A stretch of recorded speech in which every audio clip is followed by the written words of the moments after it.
This is Dr. Chris's Radio Horror program. If you're not catching this little recorded interview live, hope you're catching it on the Radio Horror YouTube channel. Tonight in the show, we have producer David Fein on the show with us to talk a lot about an upcoming amazing release regarding one of my favorite movies, The Last Starfighter, as well as a bunch of other amazing things that he's worked on, such as The Thing and Alien, a lot of bonus material that you found on Blu-rays and DVDs over the last 20, 25 years, 30 years or so. Probably David has worked on them through various projects, including all sorts of science fiction and horror. We're going to try and touch upon as many as we can. Thank you for coming on the show with us, David. Hi, Chris. Thanks for having me.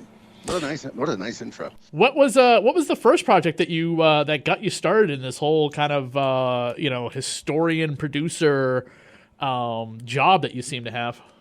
Well, I actually started way back with the Alien and Aliens Laserdiscs. It was an idea that I fell in love with. Of course, I love movies and have an insatiable curiosity, and I would get every making of that I could find and watch it. But I always felt that nothing ever went through a film for me from A to Z that really covered from its earliest inception all the way up to marketing and merchandising and everything else. So I had an idea of doing a great project, but didn't really have any outlet on how to do this. And I had noticed that the Criterion Collection was out with their Laserdiscs that did some additional materials, whatever they could find to add on to a release.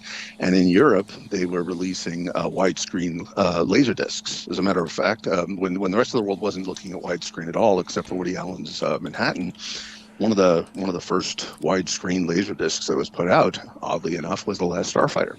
That you could have that film in widescreen from a Japanese Laserdisc, and I imported it and loved it, and I was sharing it with various people, and I ended up with a contact at 20th Century Fox.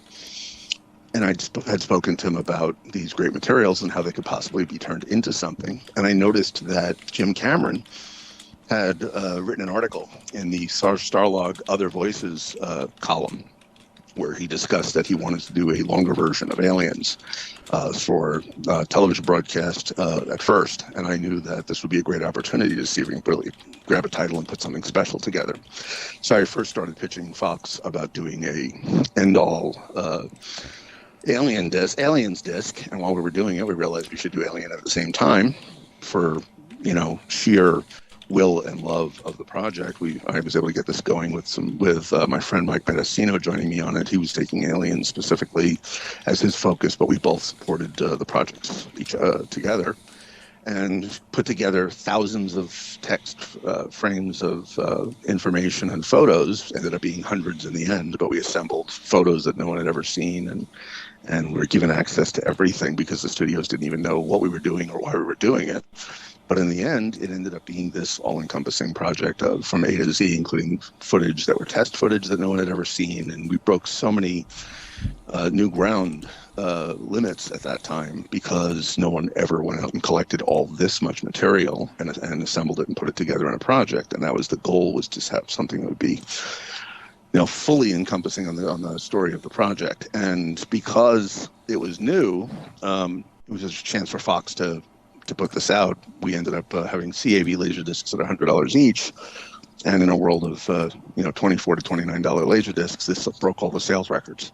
And they couldn't believe, because just like today, where the studios think that, it's the new titles that matter, the old materials don't really have that much of a sale. We proved that if you go through that extra effort and can put together some really amazing material that you already have, just organize it well, there is a market for the older titles. And it was these projects, these aliens, that were so much more than anything anybody had ever received before at the time, that people loved it and demanded more. And we went on for years doing other projects like The Abyss and Sound of Music and, eventually John Carpenter's The Thing and The Last Starfighter were the last Laserdisc projects that we were ever working on, because it was the end of the Laserdisc market. It's funny, we did The Thing and Starfighter for Laserdisc. I do have the Laserdiscs, but I understand Starfighter is the rarest Laserdisc out there because it was one of the last and is really, obscure because they didn't make a lot of them because they were already moving into the DVD world. When it came to Alien, was it really hard to get, did it take a lot of convincing to get Fox on board for this? Did they not want to do anything with it, with Alien? Did they think it was worth, something fans want to hear about? It was really a matter of we were breaking new ground, and I had a good contact at Fox. His name was Bart Pierce, who was over in the mastering department, and he was pitching it for us on his behalf, meaning for the behalf of the studio, because it was something new. And honestly, it was we're getting our first break into doing professional work, so there really was certainly was no money involved other than the budget, and the budget was practically nothing. So it was truly a labor of love, and I'm still very touched about that, because to have put so much love and effort into your first big project and know that it's still available today in the Alien anthology boxes. It's amazing to me that those Laserdisc materials are so revered and appreciated. And I've been running into filmmakers who they said, so we talk about our backgrounds, and I know their films, and I mentioned. A dear one for me was Don Coscarelli. I did his Phantasm box for Arrow in London. I did it here, but they were in London.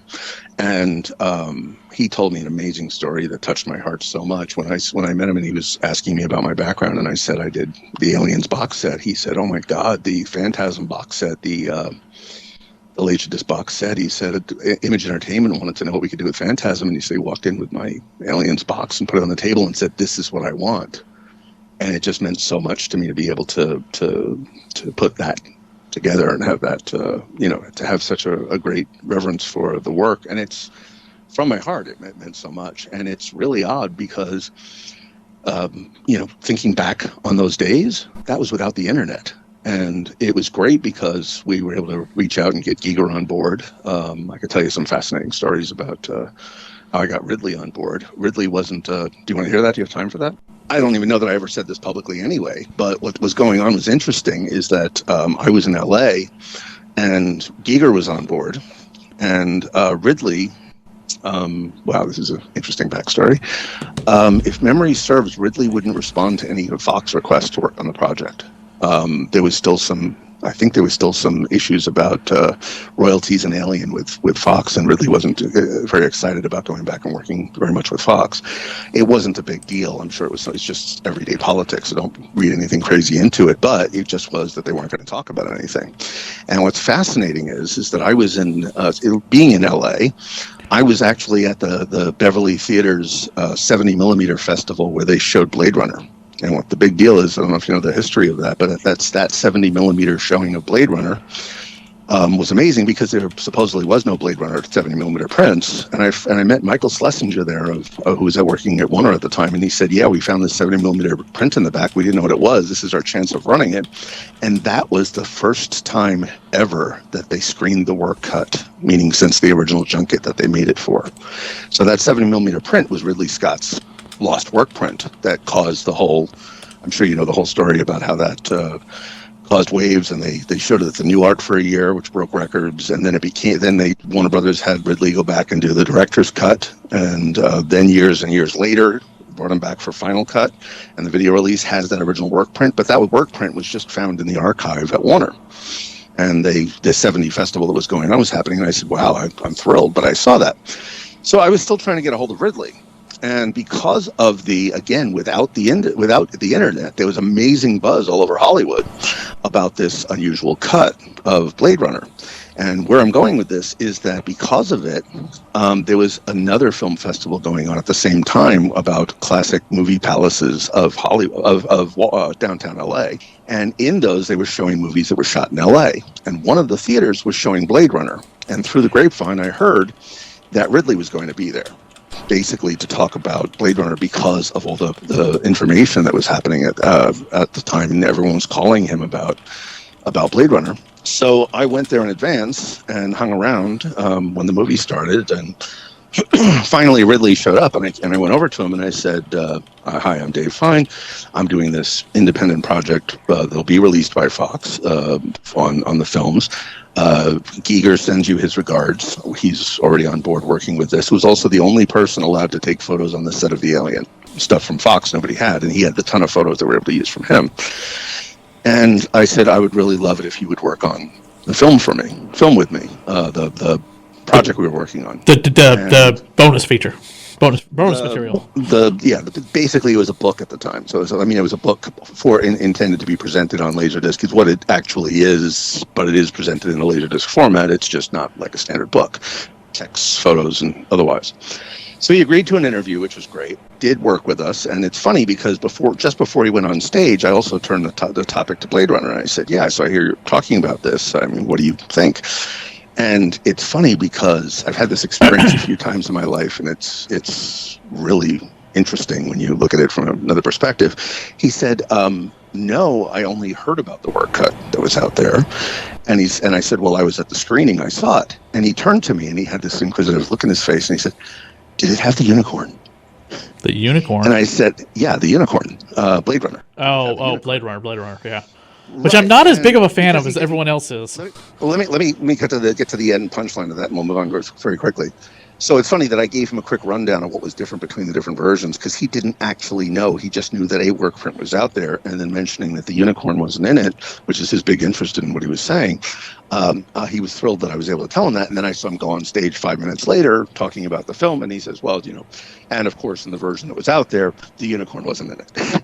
It's just kind of funny that when you say it one place and you know that it's fed and it comes out another place, it's kind of entertaining, especially at that time, so early in my career. You mentioned that only certain people had rights to make footage or photos of Alien.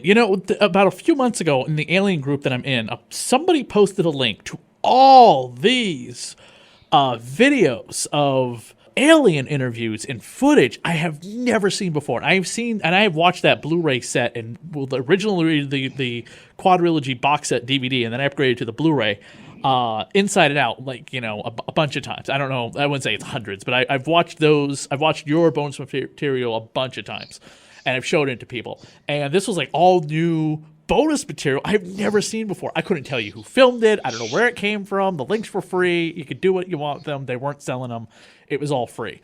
But it was not anything I know, because I went through the Blu-ray and afterwards, and it was just okay, these two things are completely different, and I don't know who any of these people are. But it was all these other people that I never saw in the bonus material getting interviewed. All these grips and other artists that were working with Giger, and all these other people that were not the director. They weren't the stars. They weren't the producers. You know what I mean? They're not the big names. They were all these. It's kind of like that Jaws book that came out a few years ago, Stories from Martha's Vineyard, where it was all these stories from all the other people that were not Steven Spielberg. You know what I mean? Which was fascinating to read about. You got to read about Steven Spielberg having lunch with a guy, and he's a grandfather today, but at the time, whatever, he was just a father, right? And talking about and I had the interview, and I had lunch with this guy 3 days in a row. We just sat there by ourselves talking or whatever, and then he would go off. And then by the end of the production, whatever, said, "Do you know who that was?" I was, "No, that was the director, Steven Spielberg." He goes, "Oh, well, we'll see if he does anything one day in his life." Right. Well, now you understand. That's great. That's now you understand where I have the biggest role that I do everything with right now. Every single project I do, I have one major role, and that's that anybody can push a button, but it's only those people who are there and their personal experience that matters. And I've seen way too many documentaries that are the nuts and bolts of something that I just felt. I mean, even at one point I was considering doing a joke mockumentary about the making of, where we go through all the standard things and say, okay, now that we got that done, let's never tell how to do those things again, because it's really those personal stories that matter. Right, definitely. And when we did the Alien Legacy, there's not any of the actors, but it's Ivor Powell and Maria Bozania, who's Giger's assistant, who was his wife at the time, who was also talking about the film. I hope you had a chance. You caught the Alien Legacy documentary. That's the one that was from the first DVD release. That was a mail away, and then was on the Alien anthology, but not on the quadrilogy. And Fox International loved this documentary so much. I don't know what you're talking about then, because I thought this thing was on the Blu-ray and the DVD set. My Laserdisc work was converted to the DVD set. Okay. The quadrilogy set and the anthology. The Laserdiscs were all converted and placed on those releases, in addition to new material. Right. Okay. And we did the first DVD sets, and we did the commentary with Ridley and other material for that. There was a documentary called The Alien Legacy, which is available worldwide, and in every place but the U.S. It was included in the box. UK actually gave it out as a promotional disc for the theatrical re-release of the director's cut that they did years later. But domestically, it was a mail-in disc. for the Alien Legacy, and this was a 16-minute documentary that anybody who saw was raving about how great it is, and I'm touched. I love it. It's one of my favorites, but it's on the anthology, but it wasn't on the quadrilogy for some reason. So if you haven't seen that, catch it, because it was the first time that what I see in it that makes a difference is it's the first time that people reacted to being asked those questions. The only thing I have is the Blu-ray. Well, the Blu-ray is the anthology, which is it is on the Blu-ray. Okay, then I do have it. Okay, then I do have it, because I don't have the quadrilogy anymore DVD set, because once I got the Blu-ray, I was like, I don't need 2 copies of this. Yeah, you also don't need to have something that's taller than you when you open it. Right, and I don't. It's just a matter of space. I know people are great collectors, and God, I would love to be a collector of every format of certain things. And there's a couple films I own multiple copies of. Star Wars, of course, is one of them, but it's not that many. And I mean, Dracula, Bela Lugosi, and maybe Nightmare on Elm Street is probably the only one besides the original Dracula that I own multiple copies of, and besides obviously Star Wars. And it's just, unfortunately, with Star Wars, it's like, because you have to, because it's like every 5 minutes they're changing it or whatever. Just 1 second. If you missed the Alien Legacy, or anybody else has missed the Alien Legacy, look for it on the quadrilogy. I was just trying to say that people should watch it, because it's really a treat, and I think you'll be surprised. It's really fantastic. 60-minute show. Anyway, go on. No, that's fine. Talk about Starfighter, because they're a Blu-ray high def collector's edition is coming out from Arrow, right? Is it Arrow? Yes. Okay, Arrow. This has been released before on Blu-ray and DVD, but this is the supreme collector's edition that so justly deserves. I would still love to see a Starfighter video game like the one in the movie for today's modern console. That's the only thing I want. Well, yeah, I think it would be fantastic. How hard is that to make? I mean, come on. Well, for the Crossing the Frontier, we rebuilt the game. If you remember, in the opening section, which is a Lance guest hosted segment, he's standing next to the arcade game. We actually rebuilt that game. Oh, neat! From scratch. The original one is lost. No one knows where it is. Of course. But it's in someone's garage. I have a thought of where it might be, but I don't want to say it. You want to keep your job. It has to have been destroyed, otherwise the production's supposed to sell it for returns. But anyway, no, Last Starfighter, let me explain 2 things. First of all, I came on to the Last Starfighter, the new project, pretty much after it was announced, which is surprising. The guys at Arrow I didn't even know they were doing it. And it's funny because they have, my Crossing the Frontier doc, and I've worked with them in the past. And on the past projects that I've worked with them on and spoken to them about, I spoke about, the horror films that I've worked on, because Arrow has always been heavily horror focused. And I seem to remember when I started discussing Starfighter, it was like, okay, we'll go back to horror. We don't want to talk about that. So I didn't even know they were doing it. But when they announced that they were doing that this edition was coming out, I immediately contacted them and I said, guys, I did the original material. I have extra material, and, what can we do to spice this up, and what can I give you right away? And the first thing that popped into my head was, if I was looking at this release, I started looking down the features, and I said, what is it that would cause me to absolutely grab the package and buy it, and no matter what? And that would be if Lance guessed the title character, the title star of the film, were able to do a commentary. So I said to them in one message, hey, let me go see if Lance is available. Do you want this? And they said, well, go look into it. So I call Lance, he picks up the phone, and we chat, and he said, yeah, I'd love to do it.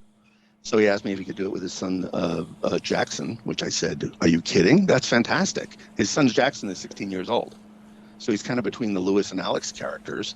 And I said he could be someone you can play off of. So sure, let's, I think it's, again, that's that personal moment where how can we make it into a more personal interplay, which is more interesting because, I had to explain to Lance that this is, you're sitting down and watching the film with a few million of your friends who are sitting in their living room to watch the film together. So we rushed in COVID, times to record this. We recorded the whole thing. Quickly. I went back and listened to it, saw there were a few holes, and he was happy to come back and do some inserts of some information that I felt was missing. And there's some really great material that's in there, and then I proceeded to do a mix of it. Usually when you get a commentary, you record it once, send it off, they go put a bed of audio through it, and you're done. I just can't do that. That's just not who I am. So I sat down and played it, and when there's times that he stops or he's laughing at something, I'll bring the audio up from the film, and there's even places where it mattered.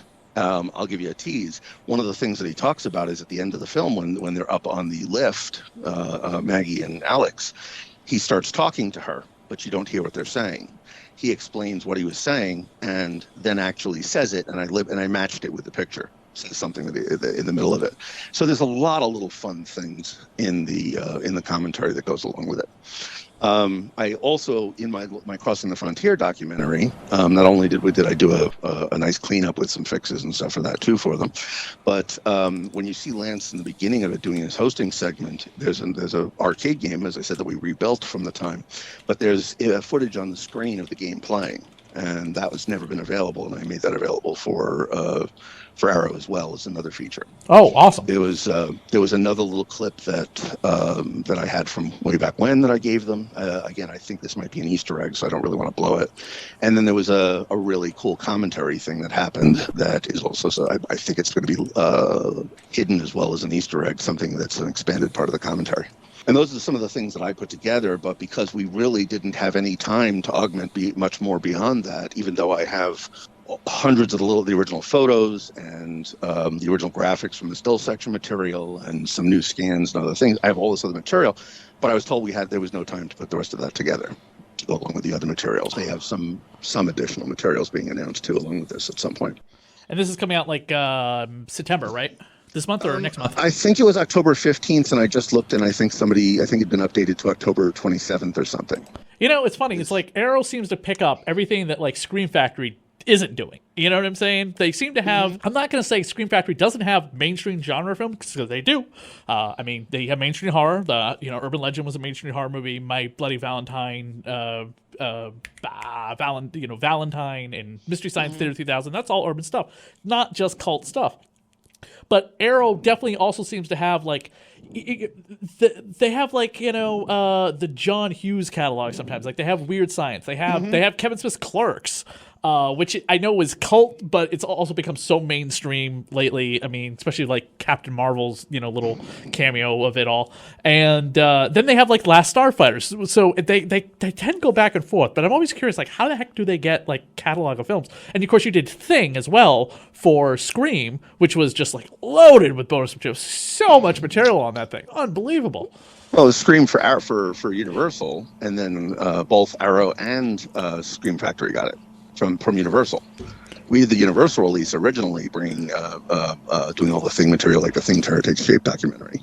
What I'm really thrilled about is that Universal's been very faithful and respectful of the original material when it's content that they love. They've dumped so many special features over the years because, for one reason or another, but for both Starfighter and the Thing, they insisted that they be released exactly as they were. The original material be included exactly as they originally were, which is always a big deal, which is really nice.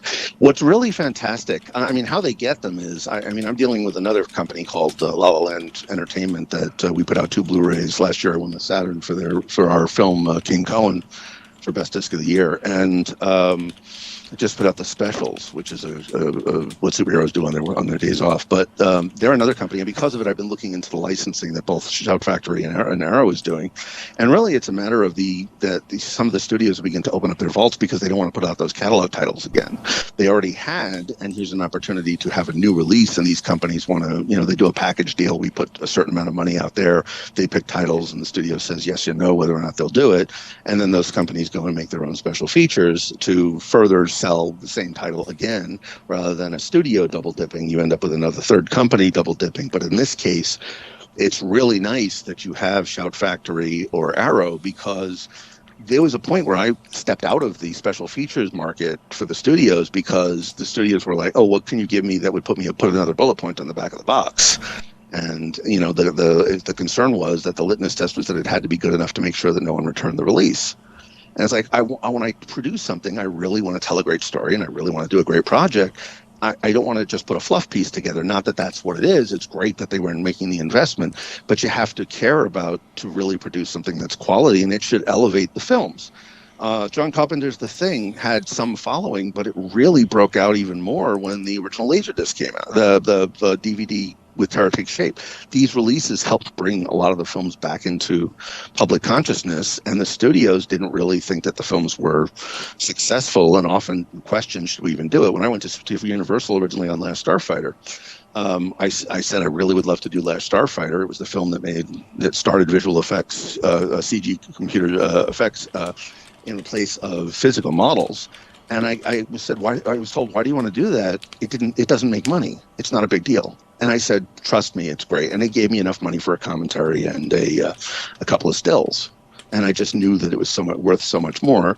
And I was able to squeeze out of that both the commentary and the stills, but also, Crossing the Frontier, hosted by Lance Guest, with 15 interviews here and interviews up at ILM with Dennis Muren and John Knoll, the guys who were commonly considered the guys who created digital computer effects, but they never said that. It's just since they were the ones that were more prominent, talking about how Star Wars made a difference and how the guys who did The Last Starfighter used computer technology to try and convince ILM to go in that direction. Dennis Muren saw an X-Wing fighter test that they made, and he said, I've never seen anything like that. And that's what caused him to take a sabbatical, learn computers, and come back to ILM and create computer effects that are today based on that X-Wing fighter test. And I was thrilled when I found it for Crossing the Frontier.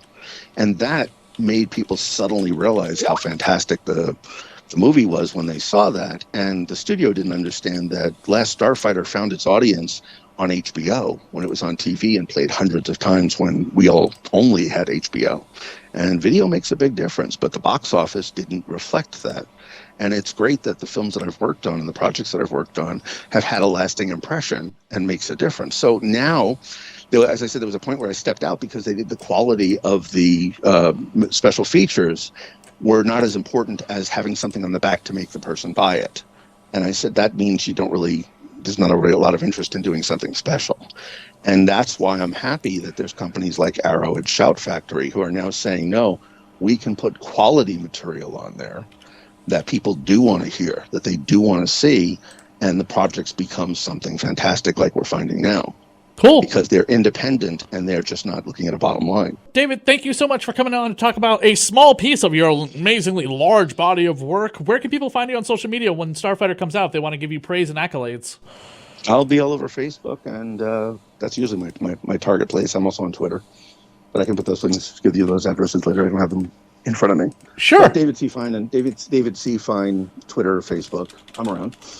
I try and be open. I have lots of friends on Facebook. Awesome. And it's awesome. I love everybody. I'm so happy you guys love it, and I guarantee you're gonna love the Lens Guest commentary. It's really fantastic. Oh, I can't wait. I've seen the movie great. enough times that I don't need to watch it again without it. So Cool. All right. Well, thank you so much for having me. awesome. Absolutely. All your questions.